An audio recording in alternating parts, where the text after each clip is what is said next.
Agritech is one space that's proven to be the next big thing for startups. With the application of various technological innovations to improve efficiency and output, a number of agritech startups are creating solutions to eliminate farm losses. Agritech, which is the use of technology in agriculture, horticulture and aquaculture to improve yield and profitability, has helped optimize the farming process.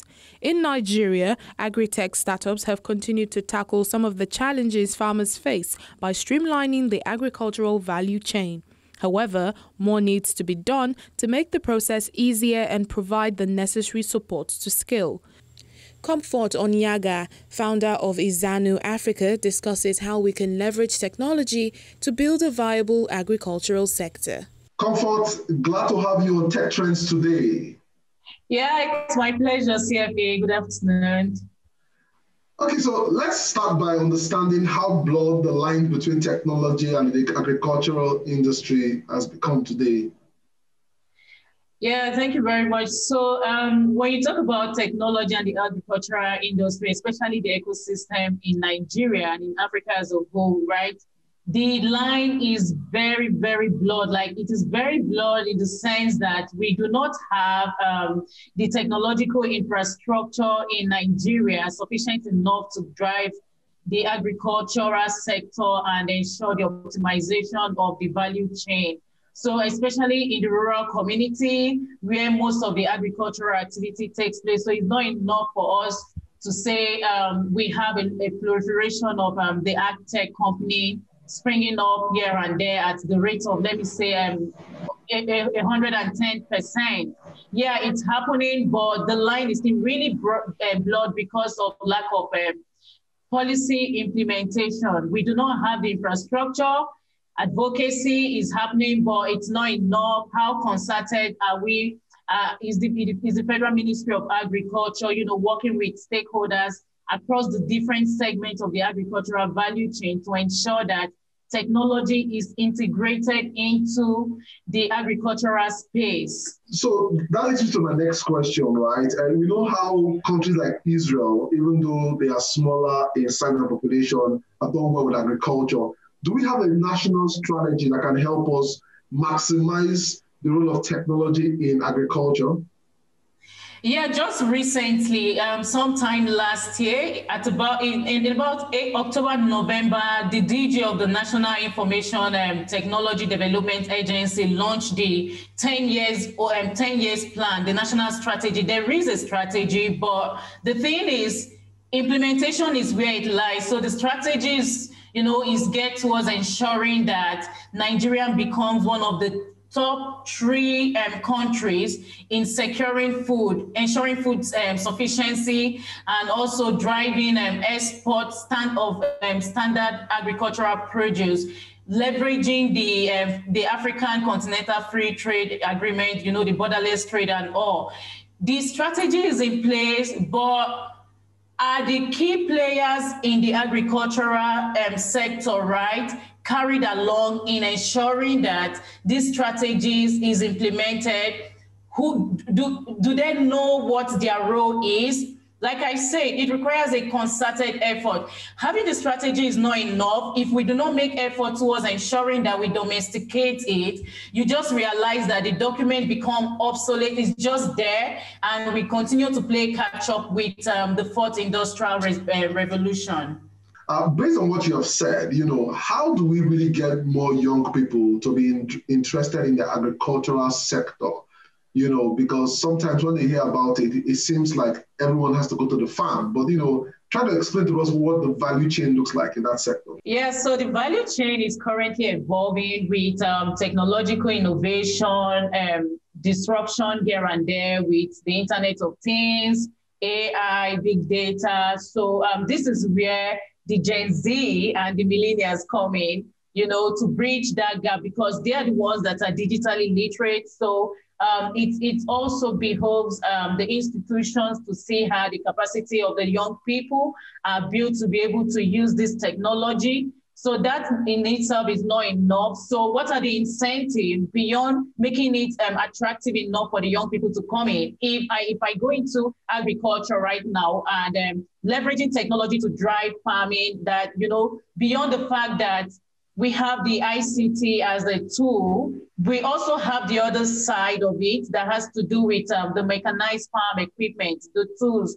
that are used hands on the farm. So as I speak with you currently, we're still in the old in the old practice and fashion where farmers still use their hands to cultivate. Like that labor is so tedious that young people don't want to do it. I don't want to do it. I'd rather be on the other side. So for the government to ensure that young people come into the space and act right, they have to bridge that infrastructural gap.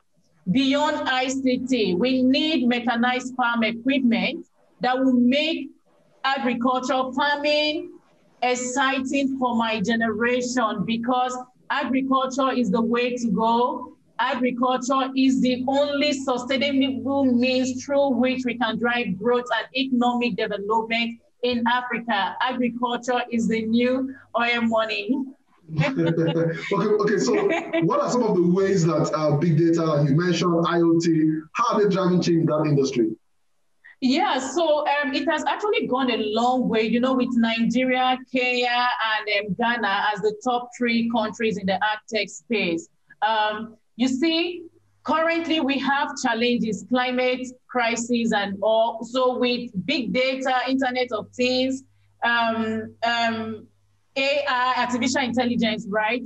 We are able to harness data and drive insightful or what I call precision farming. So with this to include supply chain management. So, there are different segments of the agricultural value chain.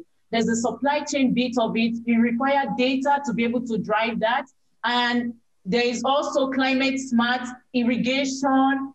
Holistically, this big data and introduction of an adoption of artificial intelligence has gone a long way to change the narrative and the landscape. It's not looking the same as it was even in 2015.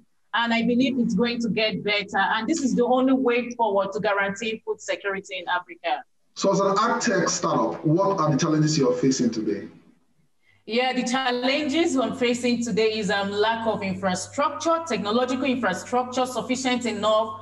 When I say infrastructure, it's beyond IT, information and communication technology, especially for rural community where there's a low level of digital literacy among the farmers. And these farmers, I mean the smallholder farmers who constitute over 70% of the population of farmers in Nigeria.